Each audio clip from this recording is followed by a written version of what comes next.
Days after security alerts by the UK and US embassies of an impending terror attack in the Federal Capital Territory, the Nigerian police is assuring residents of their safety, and this is coming on the heels of the arrest of a suspected terrorist in Abuja Estate. Arise correspondent Ferdinand Duroha went round the city to see how residents are reacting to the news.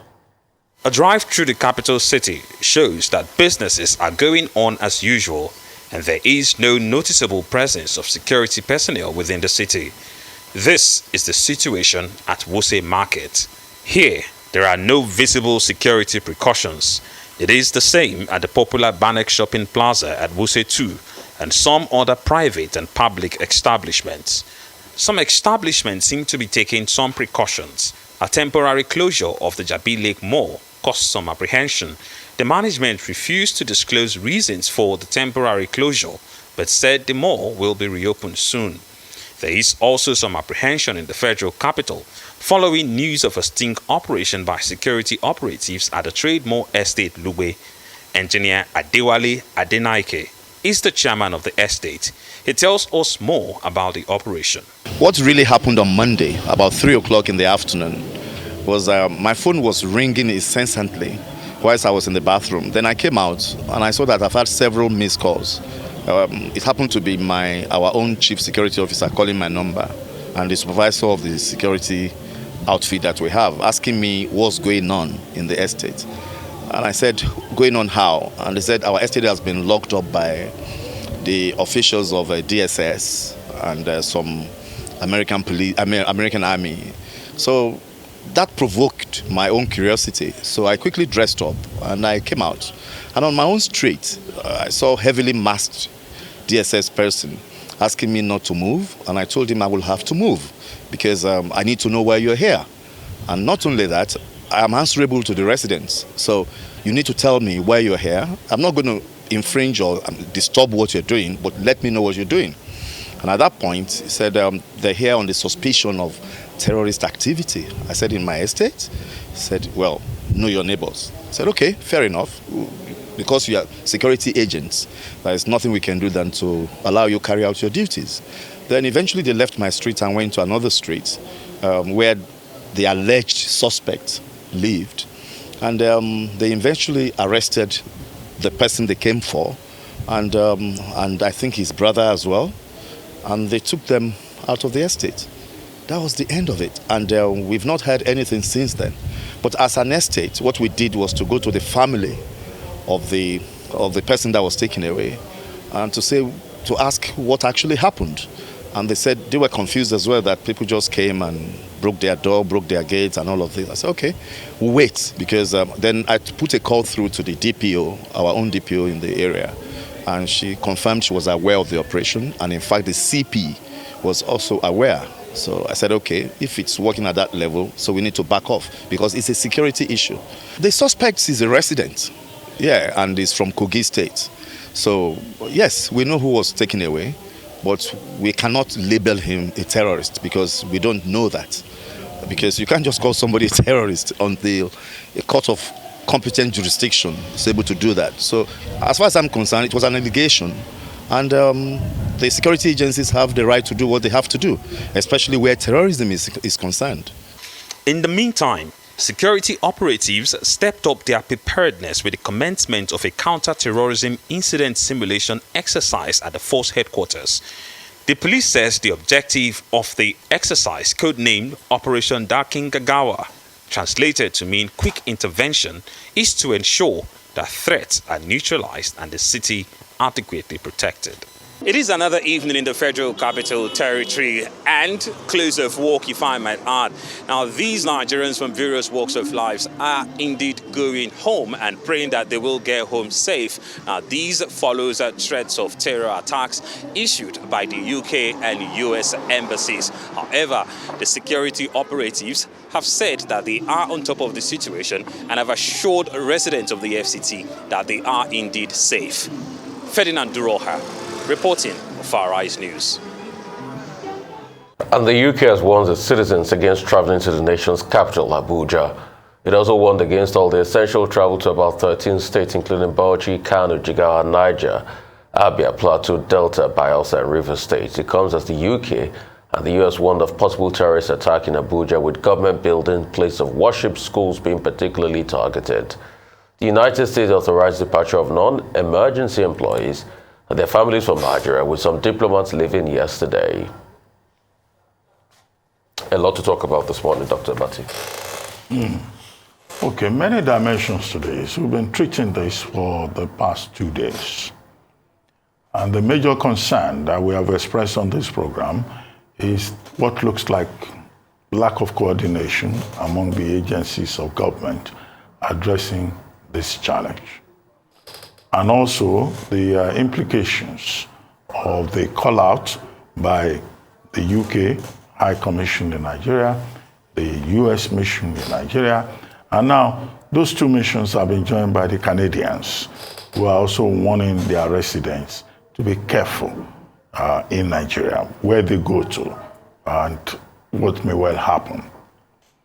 Now, the Nigerian government, speaking through the Ministry of Information, had reacted very sharply and all of that.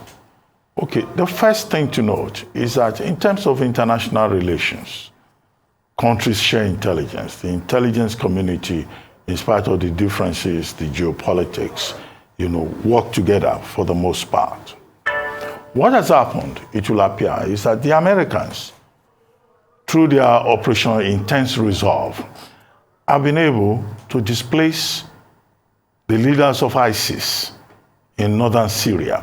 In the first week of October, they succeeded in killing the deputy wali and one other principal officer in Syria. Now, what they seem to have observed is that there's been a movement of these Islamic State elements towards Africa, the Sahelian region, and all the way towards, Africa, where there's a lot of weakness in terms of security surveillance, in terms of intelligence. I'll be surprised if they did not share that intelligence with the relevant authorities. Did they share the intelligence with the Nigerian authorities? Are the Nigerian authorities overreacting because they thought they should have been allowed to take the lead in the matter? These are questions that need to be addressed. Because you see that both the UK and the US, and we have now added Canada, have been persistent in asking their nationals, particularly in Nigeria, to be careful. Because in Nigeria, we face a double threat, not just from this movement from, ISIS, looking for a safe haven in places where they have communities, where they have cells, but also from Boko Haram that is on the ground here in Nigeria. If you look at the security situation in Nigeria, the threat has moved from the northeast zone all the way down to the north central. Hence, we have had issues in Lokoja, we have had issues in Kogi, we have had issues even in Ondo State, where there was an attack on the church. The security agencies claim that, look, many of those persons who were involved in the attack on the church in Owo have been linked to the international community. So what we can take away is that this attack, this terrorism, is a global thing. You shift the terrorists from one spot, they go to another spot. And Africa, West Africa in particular, has proven to be very vulnerable. So, and this is why we say that the threat that has been raised, that has been advertised, should not be taken lightly. The Nigerian government, under the principles of sovereignty, even if they have access to the intelligence that has been provided, may well say, give us the right to play in our own space, which is more or less what the South Africans are saying. So, how is this going to play out? The US is a superior power, even if, as Professor Bolaji Akinyemi pointed out yesterday, that there's a reordering of the global power calculus. So, is the Nigerian government reacting because oh, this is a superpower, a superior power. There's a difference between being a superpower and being a superior power within the dynamics of global relations. However, I don't think that we should overreact. We have made the point on this program that what is missing is proper coordination between the state, the government, and the presidency in addressing this to ensure that there is proper communication. Now, panic has been caused in Nigeria. How has the Minister of Information telling Nigerians they also have violence in America? How has it helped? The Americans, the British, they've been consistent in saying non-essential staff should move. The families of persons working in the embassy should take account of their own safety. And that shows clearly that there's concrete intelligence in that regard. Who is failing in this regard? As for the case of South Africa, this morning, the Economic Freedom Fighters, a political party, EFF, in South Africa, had already come forward to say, look, they need the US mission to give them more concrete ideas about where the attack will happen, where, what will be the motive. Well, of course, the Americans say they have no concrete details. The presidency in South Africa has shifted a little bit, trying to raise questions about the alert that has been raised by the United States. So I think at the basis of this is geopolitics.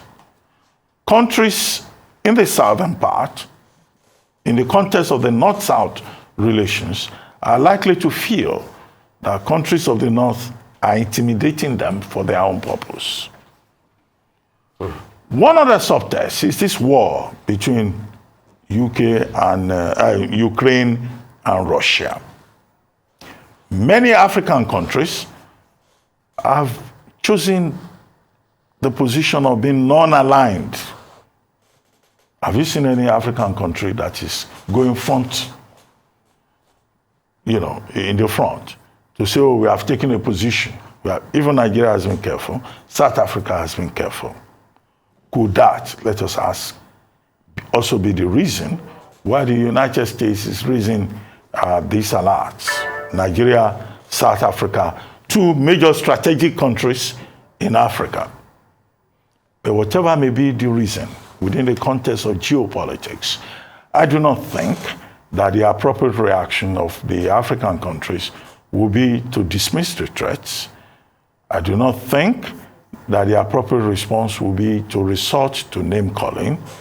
I think the appropriate response will be to take note of these indications, considering the position of the United States as a superior power, as was suggested, indicated by Professor Bolaji Akinyemi on the same program yesterday, and to see what they can do. This should not be about ego. After all, at the end of the day, it should be about the safety of the citizens, of the individuals. We were shown a tape where in one estate in Abuja, people are already panicking. We've been shown evidence of people shutting down and trying to flee from parts of the country. Okay, that panic that is being created here in Nigeria, if it can be so properly described, who bears the cost? It's not the Americans that will bear the cost. It's the people of Nigeria that will bear the cost.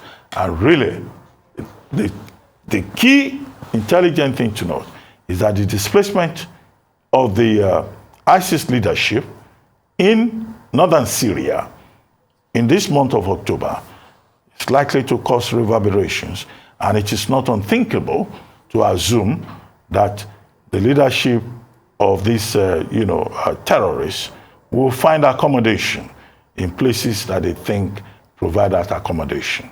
Africa should be ready to make sure that we do not become, an accommodating space for global terror.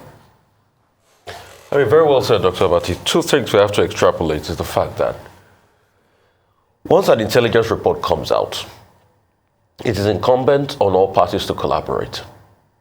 And I don't want to think that the Americans didn't collaborate enough with the Nigerian authorities. If you remember, the Americans and the Nigerians have had joint collaborations or rescue missions here, where Nigerians even provide intelligence reports and America come all in. A case in point was the American that was caught up around Niger by terrorists. And I think President Donald Trump was president then, and he did talk about it during one of his speeches or campaigns or something. It was a joint effort. They went in, they got the job done, they got the American out. Then afterwards it was announced. And I think this information, should probably have been distilled. And that's why I think the problem here is the Minister of Information that became, I don't know for whatever reason, became agitated. The DSS did not respond the way the Minister of Information responded. And I think it's also time we briefed the Minister of Information the prerequisite response to national security issues. Dr. Abati, you served in government. I don't know if they give you guys adequate briefing, as regards things like that. But if the Minister of Information that is supposed to be the one to interpret this messaging properly could act like this, then like I said, it's on the Minister of Information. The security agencies understood this. They started drills immediately. The DSS did not retort and challenge the intelligence of America because we've got a very strong DSS here that is constantly doing its work and has provided leadership. And in fact, I must have to commend the security authorities. We always complain of agency lukewarmness, as it were. But they showed great resolve. Once the DSS confirmed, we heard the police spokesperson release a statement, and afterwards started seeing drills. And these drills were to, allay the fears. And afterwards, you see the arrests that have been made already in that estate in Abuja. And security men are on top of this. But it's not for the information minister to now come out and say otherwise and start throwing tantrums. Like I say, in God I trust, every other thing is data. And that's why I challenge the Minister of Information. If you had superior data that what the Americans thrown out was not good, you should have said it in the press conference. But obviously you do not have it. No. So I worked in government. No. We have to clarify this. I've not landed, Dr. Abati. Okay, please go let me ahead. land. But we should not mislead the public. So if you have superior data that this same DSS and the police authority had responded to this same data by starting drills, by even affirming that we'll start drills, even launched an operation to this effect to reassure the people, then things could have been done properly. The last phase, I understand geopolitical interplay. It happens every time. There's a contestation between the West and here and all of that. But in this regard, this is a matter of emergency, life and death. And since the security authorities have responded to it, I don't think the response by the information minister was appropriate. That's my point. Okay, this is not about the information minister. The information minister may have responded on the basis of the information at his disposal, which is why the major point to make is about the synergy in government and also about the quality of persons that are in government. This morning, even Cyril Ramaphosa, the president of South Africa, complained that the Americans did not synergize enough. They did not provide earlier information to provide the South African government the opportunity to take the lead in addressing the problem.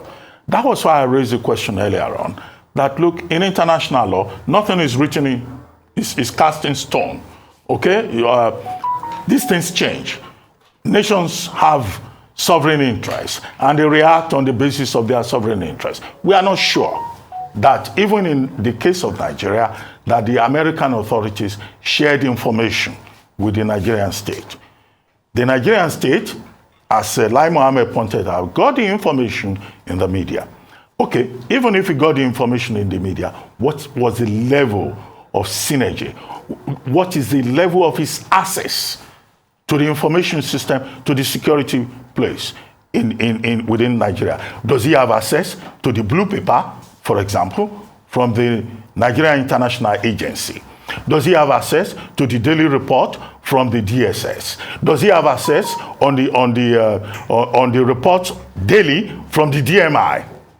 Do the persons who speak for the presidency, do they have access to this basic information that comes with proper advice to the president of Nigeria? So the main problem is the kind of security system that this present government is running.